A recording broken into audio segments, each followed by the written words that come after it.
Edouard, bonjour. Comment s'est passée la semaine après la belle victoire la semaine dernière et à quel point c'est important d'avoir pu construire sur la confiance aussi de cette victoire pour le match forcément important du Standard dimanche? La semaine a été positive d'utiliser l'énergie qui a été créée suite à cette victoire le week-end passé, de l'utiliser positivement pour avancer plus fort, mais sans non plus s'emporter. Donc, de même qu'après les deux matchs précédents avant Anderlecht, de bien comprendre ce qui nous a permis de gagner contre Anderlecht, de comprendre ce qui nous a donné cette réussite défensive qu'on n'avait pas eue dans les deux matchs précédents. Et comme je dis, de construire là-dessus pour avancer plus fort et d'être un pas plus avancé encore ce dimanche. Le match de dimanche est forcément particulier. À quel point on le sent dès le départ de la semaine que ce n'est pas un match comme les autres, que ce n'est pas une semaine comme les autres pour tout Charleroi finalement? Même plus que cette semaine. Déjà la semaine passée, avant d'aller à Anderlecht, le week-end passé, on nous en parlait déjà. On sent la ferveur populaire qu'il y a autour de ce match, on sent l'importance que ça a pour nos supporters, mais aussi même en interne. Il y a une excitation, il y a une énergie et une anticipation que l'on sent tous. Et c'est important pour nous de l'utiliser à notre avantage, de ne pas devenir timoré face à toute cette attente, et d'utiliser l'énergie qui sera présente dans le stade pour nous être plus forts et pour nous pouvoir être encore plus agressifs qu'on l'a été le week-end passé. Est-ce que pour ce match, tu peux compter sur l'ensemble de ton groupe, excepté bien évidemment les blessés de longue durée comme Van Klemput ou Knežević? Oui, tout à fait. Tout le monde est fit et en forme. Le fait que le Standard, lors de son dernier match, est tombé sur un bloc bas qui l'a beaucoup gêné, et le fait aussi qu'à Anderlecht, votre tactique a fonctionné, est-ce que ça peut modifier ton plan de jeu initial qui est plutôt d'avoir le ballon? Pas spécialement, non. Parce que on sait qu'on est capable de gagner des matchs des deux façons. On a été à Zult, on a été à Serein où on a eu un petit peu moins le ballon. On a gagné ces matchs-là. On a eu un petit peu moins le ballon le week-end passé à Anderlecht, mais on a aussi gagné des matchs cette saison avec le ballon. On l'a montré contre Gand, on a très bien maîtrisé la possession dans ce match-là, même avant d'être face à une équipe à 10. Donc on sait qu'on est capable de faire les deux, mais c'est de décider quoi faire maintenant.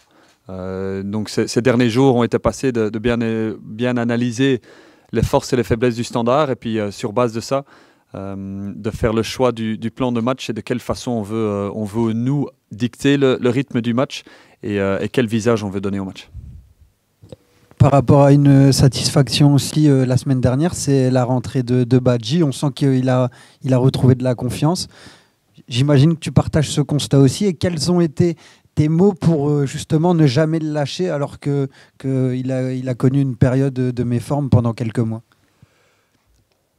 C'est un super exemple, ce que vit et ce qu'a vécu Youssouf ces derniers mois. Il est arrivé en janvier, n'ayant pas joué depuis longtemps.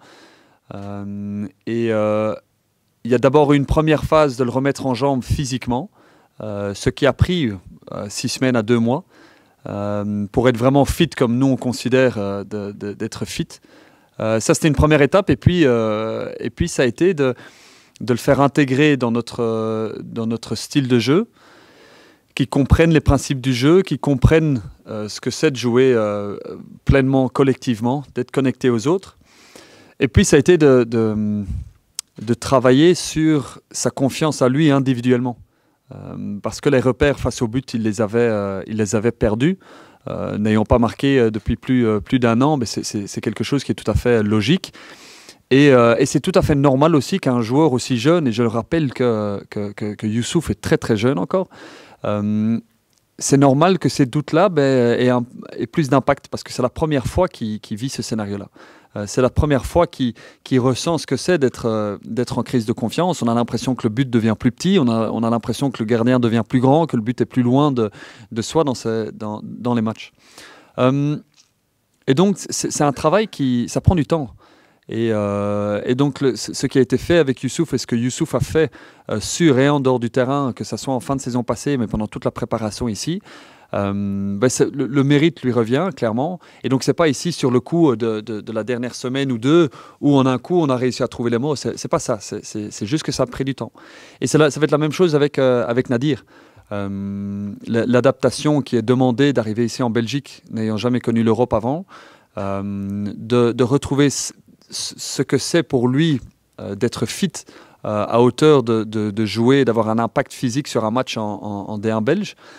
D'abord ça, et puis de se connecter aux partenaires, et puis de lui-même retrouver des sensations positives. Donc il y a plein d'éléments qui comme je dis, qui prennent du temps.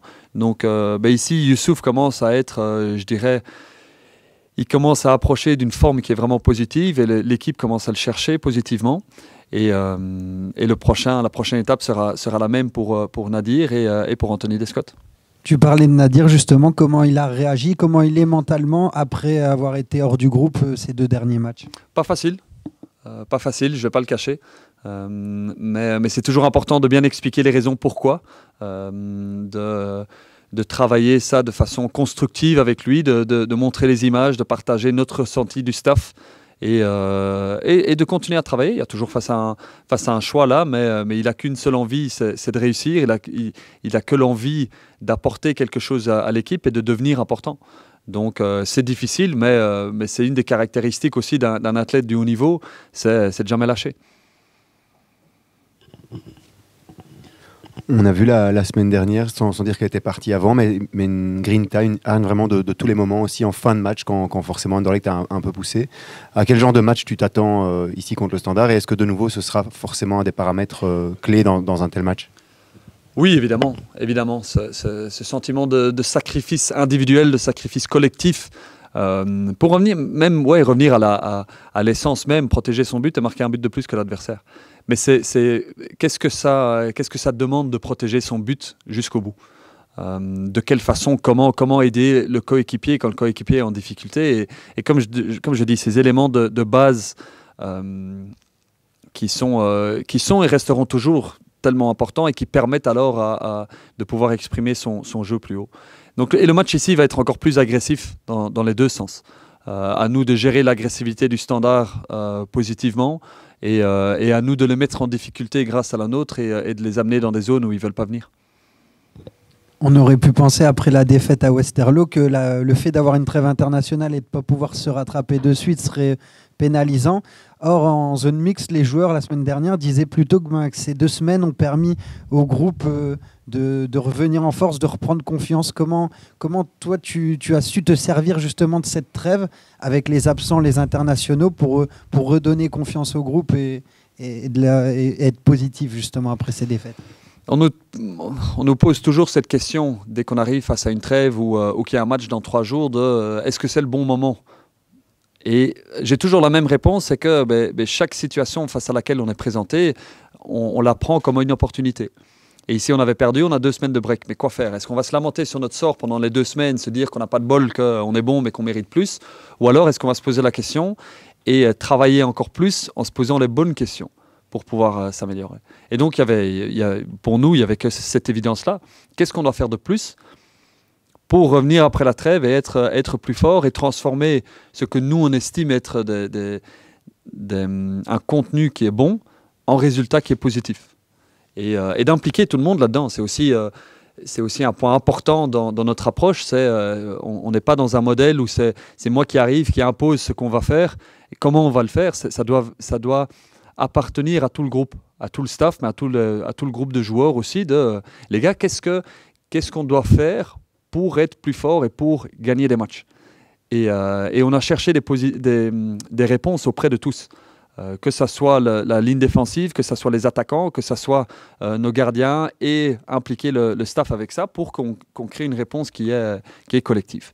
Mais là, ça aurait été de même, ça aurait été une opportunité si on jouait 3 jours plus tard, mais de se dire, on va réagir directement. Donc, peu importe la situation, on essaye de toujours y voir une opportunité soit de mieux avancer, ou alors dans ce cas-là, de mieux rebondir. Tu parlais des gardiens. Comment Hervé a réagi à ta décision de lui laisser un peu de pause et de titulariser Patron? Positivement, parce que là aussi, ça a été une discussion ouverte. de prendre et d'entendre activement son ressenti, qui est un ressenti d'une fatigue extrême. Et donc, Hervé a besoin d'un break, tout simplement. Et donc, lui trouvait que ce serait le bon moment de le faire. Et on verra combien de temps ça va prendre. Mais ce qui est positif, c'est qu'il a fait une bonne semaine d'entraînement ici. On a commencé à revoir quelques réflexes qui sont propres à Hervé cette semaine à l'entraînement.